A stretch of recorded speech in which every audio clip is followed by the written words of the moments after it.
Good morning student. NEET 2025 का out of NCERT जो question है उसको डिस्कस करते हैं। मेरे चैनल पे अगर नहीं हो तो चैनल को सब्सक्राइब कीजिएगा और वीडियो को लाइक कीजिएगा। तो देखिए इसको कैसे सोचना है और कैसे हम सोच के इसको सही किए। आउट ऑफ एनसीईआरटी वाला क्वेश्चन आपको देखिए कैसे सोचना है। और ये जो क्वेश्चन है 153 नंबर, इसमें बस दो चीज़ पकड़ना है, दो चीज़ पकड़िएगा पूरा एक बन जाएगा। देखिए क्वेश्चन क्या कह रहा है, What are the potential drawback in adoption of IVF method? मतलब IVF जो करते हैं उसका ड्रॉबैक क्या है, क्या उसमें कमियां हैं। एनसीईआरटी तो कहीं नहीं लिखती है। एनसीईआरटी तो बस इतना बोल के निकल जाती है कि IVF होता है, टेस्ट ट्यूब बेबी होता है, इन विट्रो फर्टिलाइजेशन होता है, यही सब बोल बोल के निकल जाती है।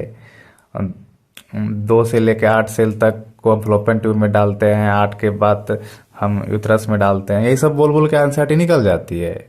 बाकी बात ये सब तो कभी हम लोग पढ़े उड़े नहीं थे, तो इसको कैसे सोचना कैसे है, तो चलिए सोच के आपको बताते हैं। अब देखिए इसमें पहला नंबर क्या कर रहा है, high fertility risk to mother.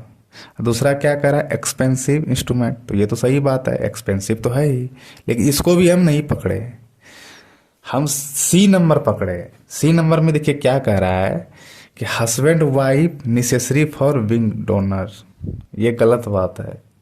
कई सारा आपने पढ़ा होगा, आपने आपके चैप्टर में भी आपको पढ़ाया होगा कि कोई ज़रूरी नहीं है कि हस्बैंड वाइफ ही डोनर होना चाहिए। आपने ये भी पढ़ा होगा कि हेल्दी वाइफ हस्बैंड का होना चाहिए, ओवा या स्पर्म, या हेल्दी डोनर का होना चाहिए, किसी दूसरे का होना चाहिए। तो ये तो गलत बात है, ये तो एनसीईआरटी से आप पकड़ सकते हैं। तो इसको हम छांटे सी नंबर, और सी नंबर के बाद फिर मैच किए। यहाँ सी नंबर कहाँ आ रहा है, देख रहे हैं सी इसमें भी आ रहा है, सी इसमें भी आ रहा है, सी इसमें भी आ रहा है। खत्म हो गया, यहीं पे खत्म हो गया।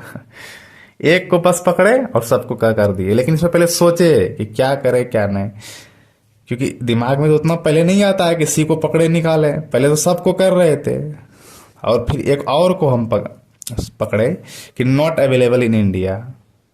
हम जौन सा सिटी में रहते हैं वहीं बहुत सारा अवेलेबल है, बिहार में अवेलेबल है, तो इंडिया में तो अवेलेबल ही है। और एक फैमिली का इधर करवाए हैं, तो ये इसको भी पकड़े हम। तो ये दोनों को पकड़ के इसको एलिमिनेट किए, तो ये भी मेरा सही निकला।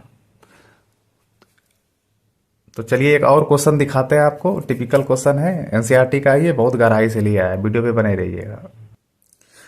अब देखिए क्वेश्चन नंबर 120 देखिए, ये बहुत फाड़ू क्वेश्चन है। अगर जो सोचेगा, जो एनसीईआरटी का डीप नॉलेज लेके जाएगा, वही ये बना पाएगा, और जिसको थोड़ा डायग्राम का ज्ञान रहेगा।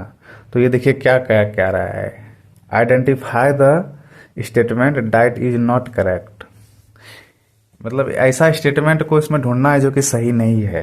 तो देखिए पहला स्टेटमेंट क्या कह रहा है, the heavy and light chain are held together by disulphide bond. सही बात है स्टूडेंट, एकदम बिल्कुल सही बात है।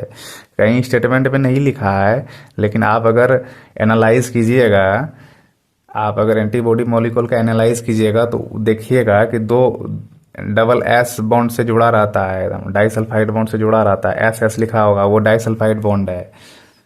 और फिर देखिए antigen binding site located at C terminal, गलत बात है, N terminal. First amino acid N terminal पे जुटा रहता है। देखिए एंटीबॉडी क्या है, एंटीबॉडी एक तरह का प्रोटीन है। आपने पढ़ा है कि प्रोटीन का पहला जो रोड लाइक स्ट्रक्चर होता है, पहला अमीनो एसिड को एन टर्मिनल बोलते हैं या फर्स्ट अमीनो एसिड बोलते हैं, और लास्ट वाला को सी टर्मिनल बोलते हैं या लास्ट अमीनो एसिड बोलते हैं। तो वही एन टर्मिनल वाले पे जुटता है। तो ये देखिए कहाँ से उठाया गया है। और ये देखिए अगर पूरा पढ़िएगा ना, तो पूरा पढ़ने में कंफ्यूजन हमको भी हुआ है कि क्या होगा क्या नहीं, क्योंकि बहुत प्रेशर रहता है। अब देखिए constant region of heavy and light chain are located at the C terminal of antibody molecule. ये सब तो कहीं नहीं लिखा है, लेकिन आप यहाँ पर देखिए,